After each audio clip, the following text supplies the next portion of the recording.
Just 4 matches remaining for Tony Popovic to settle on his 26-man squad. Accor Stadium, the setting. The Socceroos have lost their last 3 friendly matches, having been qualified for nearly a year now, courtesy of those fantastic wins over Japan at home and away to Saudi Arabia. Well, let's have a look at how we line up for this evening. Tony Popovic continues to give players their opportunity. 8 changes from the side that last turned out against Colombia in their most recent friendly. Captain Matt Ryan returns in goal. 18-year-old Lucas Harrington makes his international debut alongside Jason Guerra and Parma's Alessandro Cercati in defence. Jacob Italiano and Jordi Boss are in the wing-back roles. Aidan O'Neill and Riley McGee, Connor Metcalf and Martin Boyle in midfield. And a second debut, the 15th of Tony Popovic's reign, for 28-year-old Denny Juric, the brother of former Socceroo Tommy Juric. For Cameroon, David Pagou's 11 is something of a new-look squad. 4 debuts for Mungam and Camden in defence, Ambina and Fosso in midfield. In goal, Devis Epassi wears the captain's armband. He's the most experienced player in the squad with just 15 caps. Up front, English-born Danny Namasso, who plays for Auxerre in France, and Christian Kofani, who plays his football for Bayer Leverkusen. They lead the line in attack. 2 of the only 7 players in the squad that made the AFCON quarterfinals back in February. The first ever FIFA series is underway in Australia. It is also the farewell series for the Socceroos. Their final 2 friendly matches against Cameroon this evening in Sydney, against Curaçao, the Minnows, who have qualified for the World Cup in Melbourne next Tuesday. The opportunity for the likes of Harrington and Juric to stake a claim for a World Cup place. Andy Harper, the chance for perhaps more familiar names also to cement their place on the plane. About sums it up, Robbie. It's thankfully a calm night in Sydney now after a very cold and blustery afternoon. And a good ball straight over the top for Jacob Italiano, who whips it in towards Martin Boyle, looking to get his 41st cap in green and gold, off to a scoring start. Speaking of scoring, of course, Jacob Italiano in fine goal-scoring form in the lead in here for his club in Austria, hitting a beautiful ball into the danger area. Martin Boyle positioned for a slip-up. Jordi Boss slides in between 2, finds Boyle.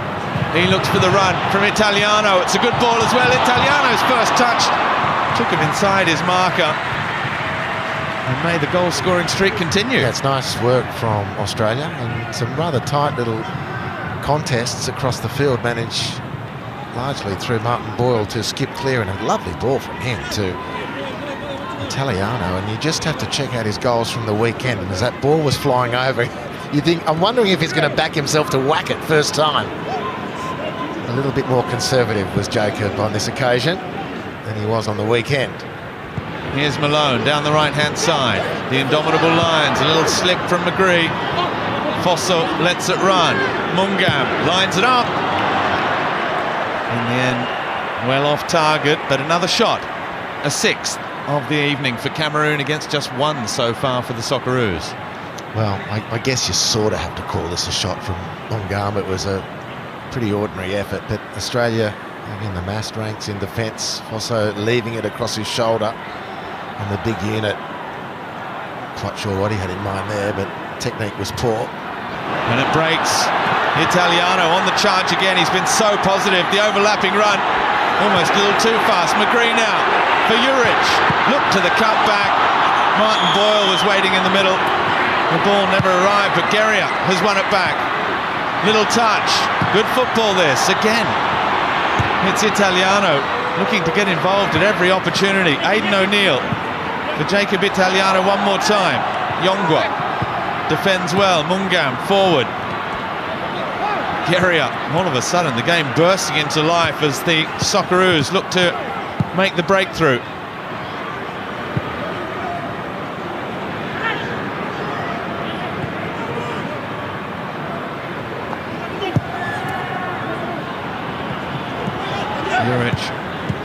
reach that one, but they've got it back again. Boyle with Boss. Just showed too much of it to Fosso. Jordi Boss, who you mentioned, his Feyenoord side, currently sitting second in the Eredivisie. A long way behind league leaders PSV Eindhoven, but Jordi Boss, 8 assists to go with his 3 goals in his first season with one of the big players in the Netherlands. He's their top assist provider for Feyenoord, currently ranked in the top 10 for assists in the Eredivisie. Actually won Player of the Month at the start of the season as well. Jordi following in the footsteps of the great Socceroo we had in the coverage pre-game, Brett Everton, who became a household name at Feyenoord. Won the UEFA Cup. Huge career there before he moved to the EPL. Metcalf, quick feet, Italiano, looks up, one for Juric to chase. He's got front position against Samuel Cotto, but he's a fairly likely customer, Cotto, the number 17 at the back, who's done well so far. And that is the final action of the first half, a first half in which Lucas Harrington and Denny Juric have made their Socceroos debuts. A match that ebbed and flowed, that the Socceroos started well. They've shown glimpses of what they can do. Cameroon have managed to carve out the more efforts at goal, and the only effort on target in a match that's not provided much in terms of goal-mouth action. To be fair, Jacob Italiano industrious down that right-hand side, making the most of his opportunity in the absence of Fran Karacic and Lewis Miller. Entertaining enough first half of football here at Accor Stadium, but nothing to trouble the scorers as yet. Australia 0, Cameroon 0. And we heard the panel. That's the player they want to see. Watford's Nestori Irankunda. Already a scorer of stunning goals. He has 3 in green and gold.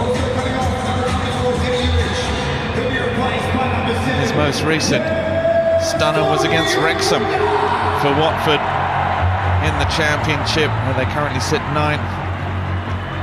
3 and 5 assists for Nestori Irankunda so far. Cameroon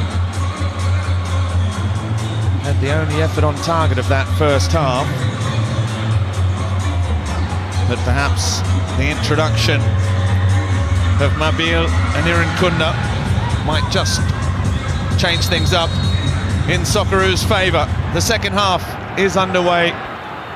Australia looking to break the deadlock against a Cameroon side without many of their international stars that failed to qualify for the World Cup in North America.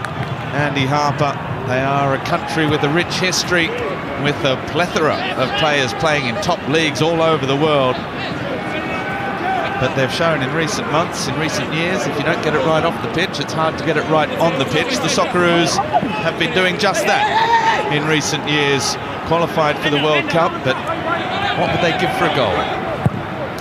Yeah, well, you put this in a World Cup finals context, and the Aussies have gone in against the US or Paraguay or Turkey or Kosovo 0-0, and they've set a foundation. I think every moment from here, we've got to look at it through that lens.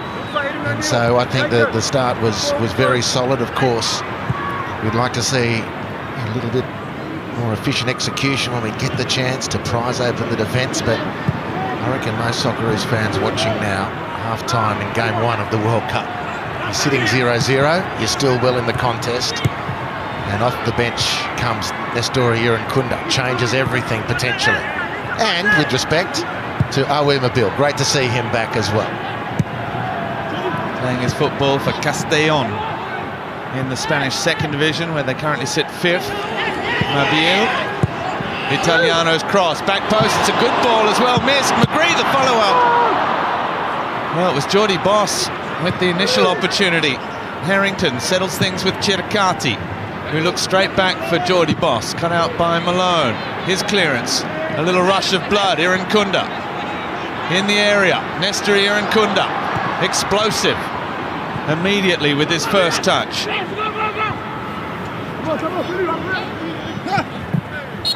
Well, the most gentle of little pushes in the back of Ombina.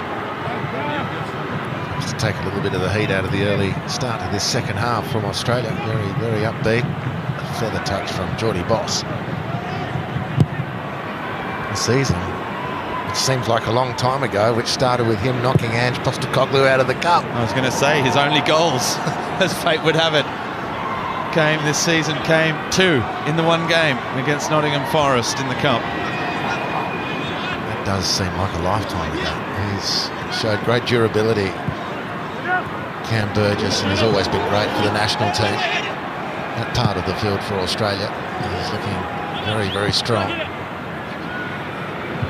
There's still a Harry Suter potentially to come back as well from injury. There's the experience of Deganek as well. He was strong before Lucas Harrington. He says nothing untoward. Now we do have VAR.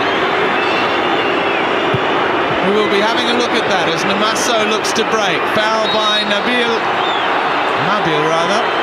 And the referee wants everyone just to cool down a moment, and we'll have a look at that penalty shout. Well, great run forward from Aidan O'Neill. It's a lovely play down the right. Everything's onside. Lovely touch from Italiano. Great leap. Ooh-yah. I don't know that it's not, Robbie. I don't know that it's not. Oh, we're seeing it on the big screen. The crowd have just seen it. Aidan O'Neill.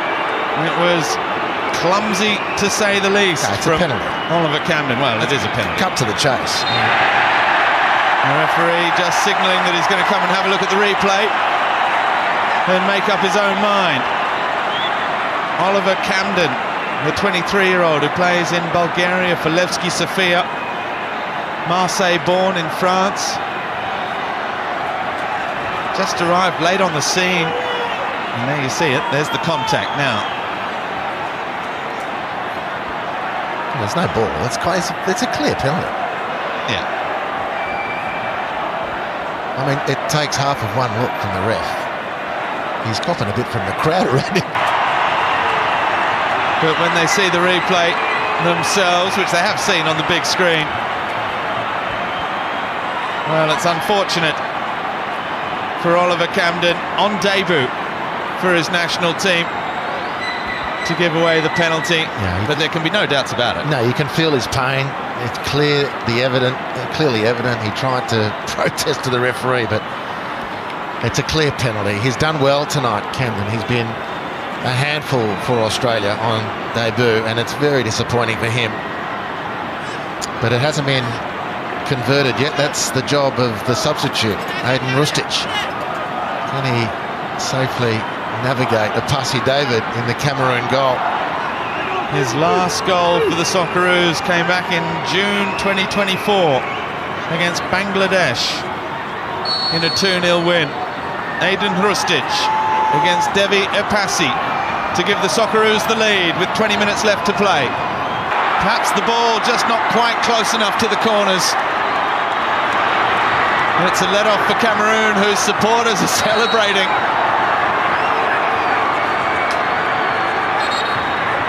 The Socceroos can't quite believe it. Well, their supporters, rather. It's a good save, the most clinical of penalties.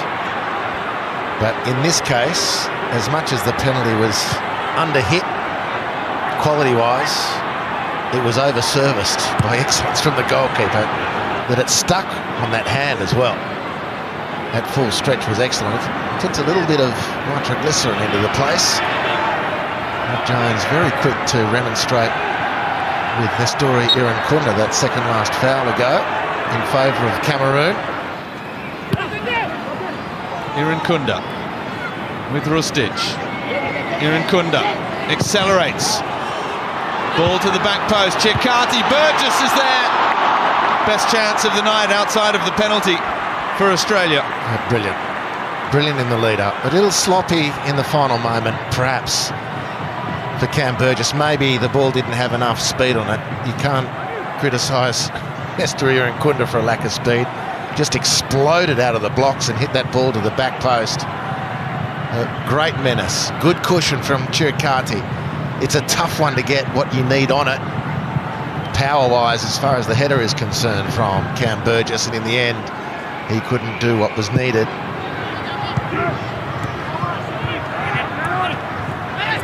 O'Neill, he's been caught by Yongwa. They were about to be caught in a trap there, the Socceroos. It was tightening around them. The referee came to their rescue.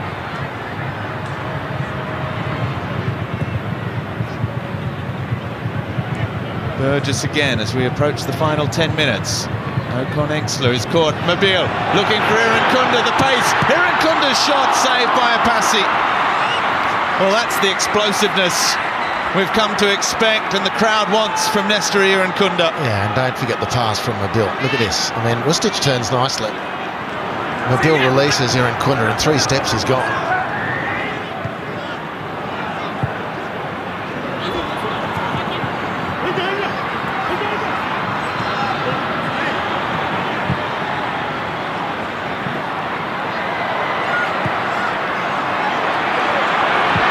Rustic from Mobile. Looking again for Irankunda, it's found him. Nestor Irankunda. Goal kick. That's great instinctive play from Australia.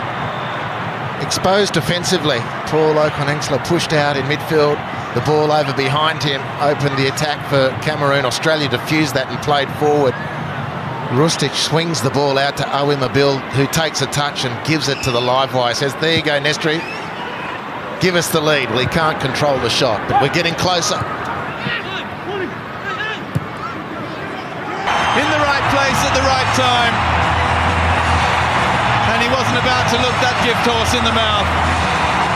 They missed a penalty. They've had another couple of good chances in the second half. But finally, with 5 minutes left to play, Geordie Boss has given the Socceroos the lead. Well, it's a friendly game in this FIFA series, but it's a really important goal. And it's fallen to Geordie Boss, who's had a terrific game. He's ignited to Paul Okonexler and Aiden Rustic with a quasi-dummy, just taking the attention of the available Cameroon defender, and it presented a great opportunity. Well taken by Geordie Boss, and the importance of that goal, friendly or not, puts Australia on the cusp of a really important win in preparation for the finals of the World Cup of Football. It's been a really good second half, the foundation laid in the first half, and they've changed the momentum in this second half with real aplomb, the Socceroos, and they've got the lead they deserve. It even started that we went down. Referee, though, whistle in the mouth. 5 minutes will do it. Glorious. Geordie Boss's 3rd international goal. Enough for the green and gold to make a winning start to the FIFA series. All finished at Stadium Australia. Australia 1, Cameroon 0.